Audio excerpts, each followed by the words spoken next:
Júliver Modesto Podcast, o seu canal de legislação de trânsito.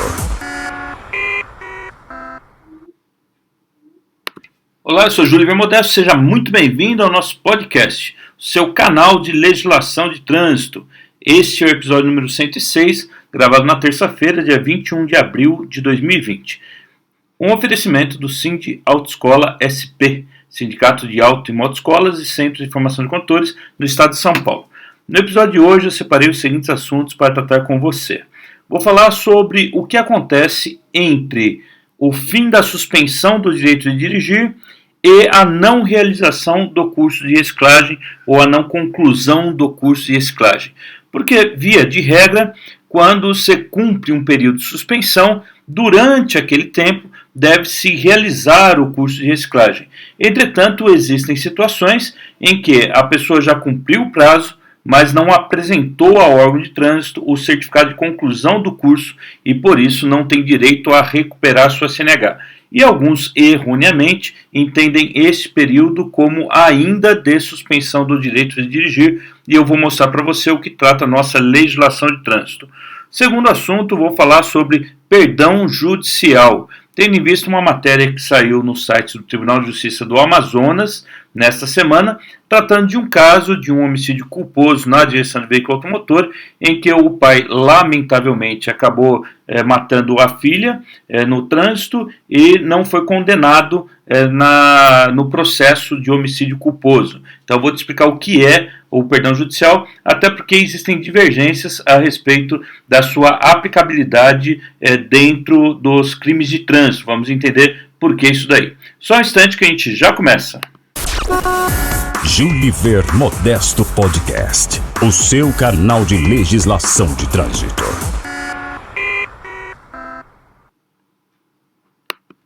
Primeiro assunto, entre a suspensão e o curso de reciclagem. Você, obviamente, deve saber que ambos são tratados como penalidades diferentes no CTB. Isso se encontra lá no artigo 256, quando trata das penalidades, dizendo assim: a autoridade de trânsito, na esfera das competências estabelecidas neste Código e dentro de sua circunscrição, deverá aplicar às infrações nele previstas as seguintes penalidades: 3. Suspensão do direito de dirigir e 7. Frequência obrigatória em cursos de reciclagem. Só mencionei esses dois incisos porque é o que eu quero aqui demonstrar, que há uma separação entre a penalidade de suspensão e a penalidade de curso de reciclagem. Muito embora o curso de reciclagem tenha como uma das suas situações de aplicação quando a pessoa é suspenso, não é só esse caso, até falei sobre o curso de reciclagem em outro episódio, mas há aqui uma aplicação de duas penalidades simultaneamente. Isso fora a penalidade de multa que foi aplicada em decorrência daquela infração cometida, ou das infrações que geraram a pontuação no prontuário daquela pessoa. O artigo 268 do CTB diz assim: o infrator será submetido a curso de reciclagem, na forma estabelecida pelo CONTRAN.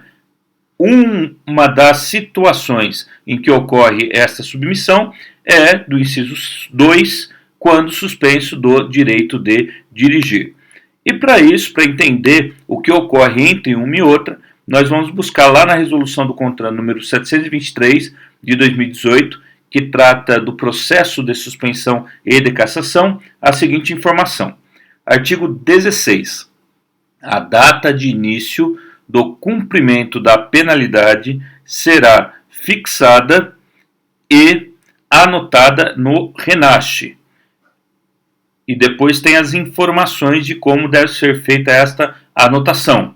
Eu pulei para o parágrafo 2º. A inscrição da penalidade no RENASCE conterá a data do início e término da penalidade, período durante o qual o condutor deverá realizar o curso de reciclagem.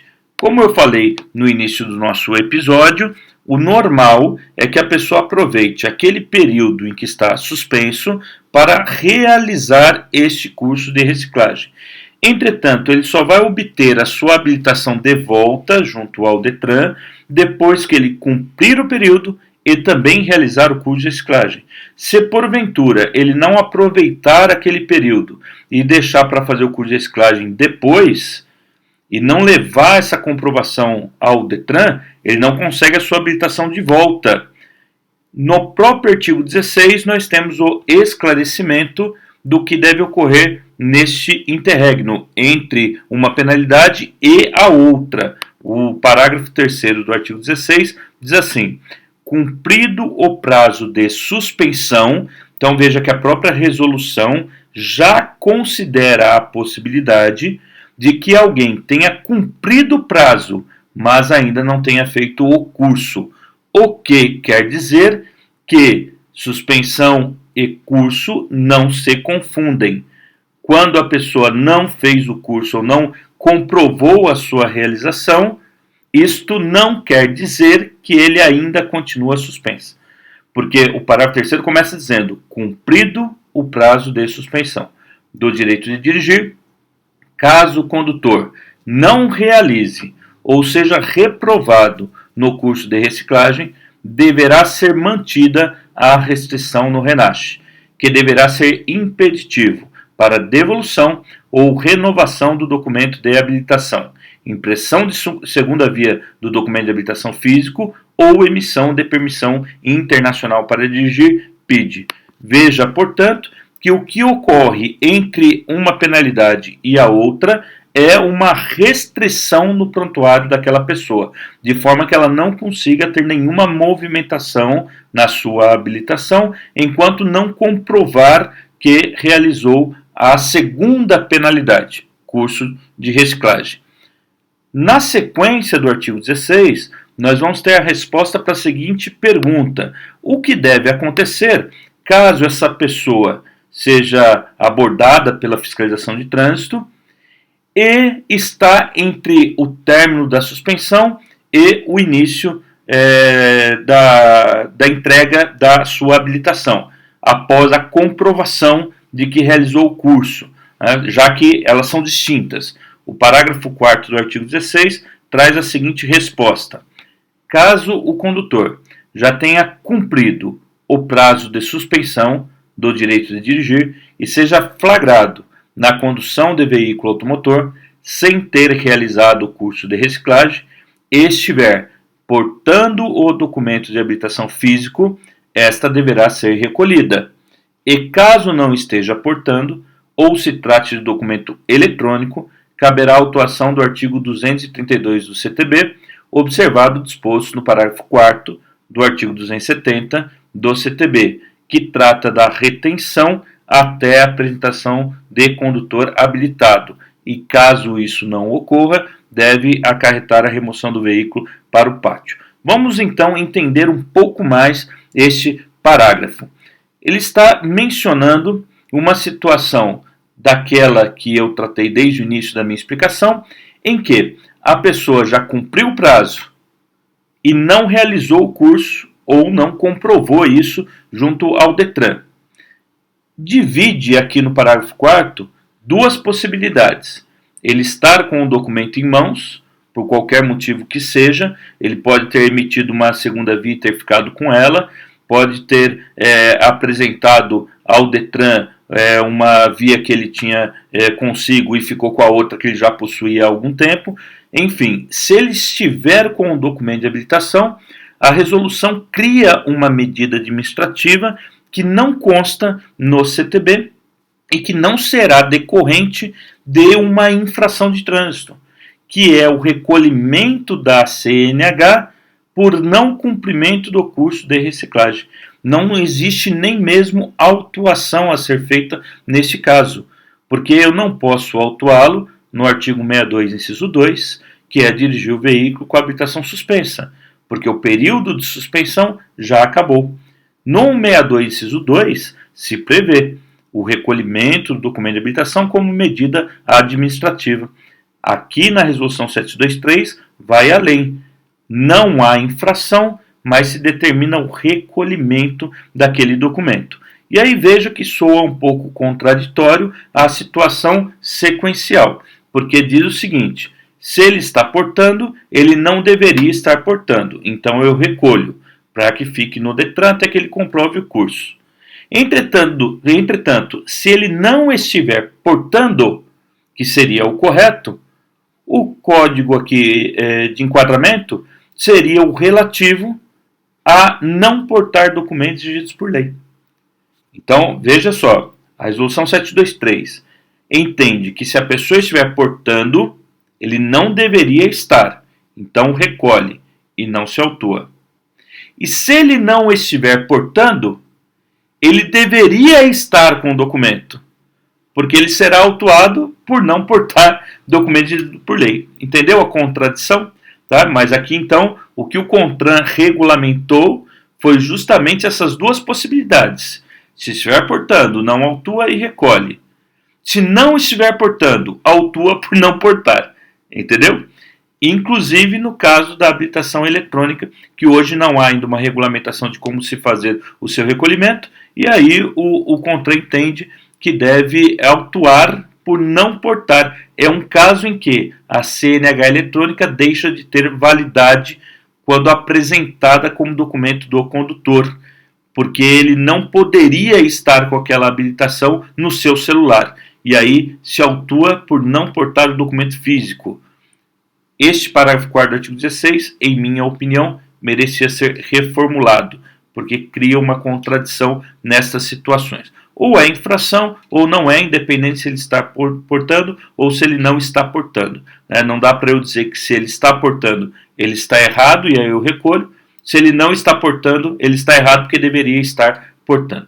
De qualquer forma, é o que nós temos aí no artigo 16, parágrafo 4º da resolução 723, e eu quero deixar claro essa questão aí que eu falei, de que são penalidades diversas, e espero que aqueles que tenham acesso ao podcast eliminem aquela percepção equivocada de que, enquanto não conclui o curso de reciclagem, existiria uma prorrogação do período de suspensão. Vou até incluir mais uma explicação. Se a pessoa for flagrada dirigindo neste período em que já acabou a suspensão e ele não comprovou o curso de reciclagem, não deve ocorrer a cassação do documento de habilitação nos termos do artigo 263, porque a suspensão já se encerrou. Às vezes a gente encontra erros desse tipo por parte dos órgãos de trânsito que acabam impondo a cassação do documento no período em que ele não estava mais suspenso. Juliver Modesto Podcast, o seu canal de legislação de trânsito.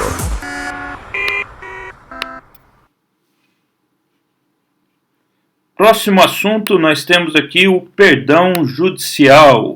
Do que trata o perdão judicial?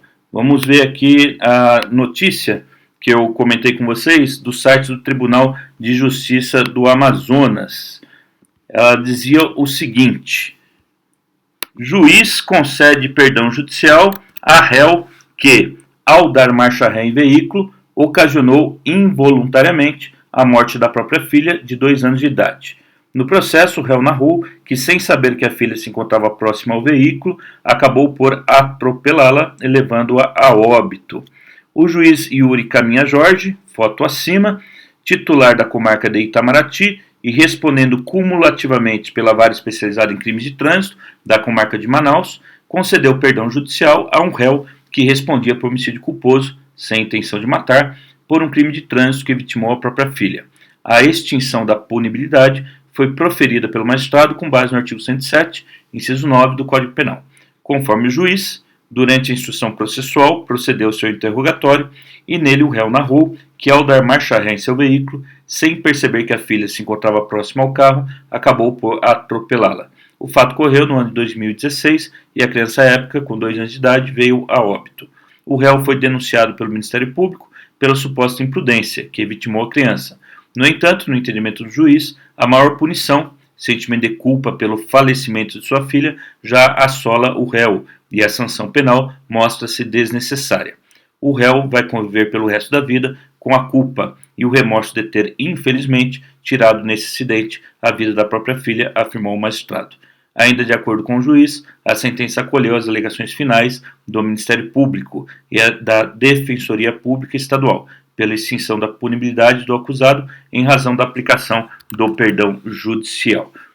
Para aqueles que são formados em direito, conhecem bem essa expressão, perdão judicial. Para aqueles que atuam no trânsito, mas não têm o conhecimento do direito penal, eu vou esclarecer um pouco mais, além do que a reportagem já nos permite avaliar do que seria esse perdão judicial. A pessoa responde o processo normalmente, mas por ocasião da sentença, o juiz deixa de aplicar qualquer pena por entender que aquela pessoa já foi atingida de uma tal maneira em sua vida que a sentença seria inócua, né? Ele não teria ali o aspecto justamente da pena, que é retribuir àquela pessoa o mal que ela causou à vítima do crime. Ela já está sendo atingida também, porque não teve a intenção de que aquilo acontecesse. A discussão em relação aos crimes de trânsito se dá pelo seguinte motivo. O perdão judicial é previsto no Código Penal, no artigo 107, quando trata da extinção da punibilidade, dizendo assim: extingue-se a punibilidade, 9, pelo perdão judicial, nos casos previstos em lei. Veja, portanto, que o Código Penal, no artigo 107, deixa claro que o perdão judicial deve ser previsto em lei. Quando nós encontramos a previsão legal do perdão judicial? No Código Penal, no artigo que trata do homicídio, que é o artigo 121, nós encontramos o seguinte: homicídio culposo, parágrafo 3º. Se o homicídio é culposo, pena de detenção de 1 a 3 anos. Parágrafo 5º. Na hipótese de homicídio culposo, o juiz poderá deixar de aplicar a pena se as consequências da infração atingirem o próprio agente, o próprio autor do crime, de forma tão grave que a sanção penal se torne desnecessária. Esta é a definição do que vem a ser o perdão judicial. Portanto, para o homicídio culposo previsto no Código Penal, nós temos a expressa previsão legal de aplicação do perdão judicial. Entretanto, o homicídio culposo no trânsito está tipificado no artigo 302 do Código de Trânsito Brasileiro. E se a gente for procurar no Código de Trânsito Brasileiro, não encontraremos a previsão do perdão judicial. Por ele não ser expressamente previsto, nós temos dois tipos de entendimentos jurídicos a respeito de aplicar ou não o perdão judicial ao homicídio culposo de trânsito. Até porque o capítulo 19, no artigo 291, faz menção a uma questão muito interessante. Veja primeiro aqui onde está o artigo do Código Penal relativo ao homicídio. Parte especial. Título 1, dos crimes contra a pessoa. Capítulo 1, dos crimes contra a vida. Homicídio simples. Artigo 121, matar alguém. Nesse artigo 121 nós temos as suas subdivisões, até chegar no homicídio culposo, lá do parágrafo 3º, que eu já comentei, e no parágrafo 5º, a questão do perdão judicial. Ocorre que no capítulo 19 do CTB, o primeiro artigo do capítulo 19, que é o artigo 291, diz assim: aos crimes cometidos na direção de veículos automotores, previstos neste Código, aplicam-se as normas gerais do Código Penal e do Código de Processo Penal, se esse capítulo não dispuser de modo diverso, bem como a Lei nº 9.099, de 26 de setembro de 1995, no que couber, que é a Lei dos Juizados Especiais Criminais. Perceba que aqui menciona as normas gerais. E como eu te falei agora há pouco, o perdão judicial, que se encontra previsto para o homicídio do Código Penal, está na parte especial e não na parte geral do Código Penal, que vai do artigo 1º até o artigo 120. Por conta disso, algumas pessoas entendem que o perdão judicial, não estando expressamente previsto no CTB e não constar da parte geral do Código Penal e sim da parte especial, não deveria ser aplicado aos crimes de trânsito. Esse é o entendimento doutrinário e de alguns juízes, que hoje é minoritário. Tá? A maior parte da doutrina e do Poder Judiciário entende sim que é possível aplicar o perdão judicial para os crimes de trânsito, baseando-se principalmente em duas questões. Primeiro, que fazendo uma análise sistemática do Código de Trânsito brasileiro, nós verificamos que existiria um artigo do Código que trataria do tema, que era o artigo 300. Ele foi vetado, dizendo assim: nas hipóteses de homicídio culposo e lesão corporal culposa, o juiz poderá deixar de aplicar a pena se as consequências da infração atingirem exclusivamente o cônjuge e o companheiro, ascendente, descendente, irmão ou afim em linha reta do condutor do veículo. Razões do veto. O artigo trata do perdão judicial, já consagrado pelo direito penal. Deve ser vetado, porém, porque as hipóteses previstas pelo parágrafo 5º do artigo 121 para homicídio e parágrafo 8º do artigo 129 para lesão corporal do Código Penal disciplinam o instituto de forma abrangente, principalmente pelo fato de que, na proposta do artigo 300, se mencionava quais seriam as vítimas dos casos em que se aceitaria o perdão judicial. No Código Penal não há uma limitação de quais as vítimas. O que se avalia é qual foi o impacto daquilo na vida do autor do crime. Portanto, fazendo uma análise sistemática, é possível defender a ideia de que foi vetado reconhecendo-se a aplicabilidade do Código Penal, porque usou isso como argumento. A outra questão que tem sido utilizada como favorável à aplicação do perdão judicial aos crimes de trânsito é a analogia em bona partem, que quer dizer em boa parte, analogia para beneficiar o réu.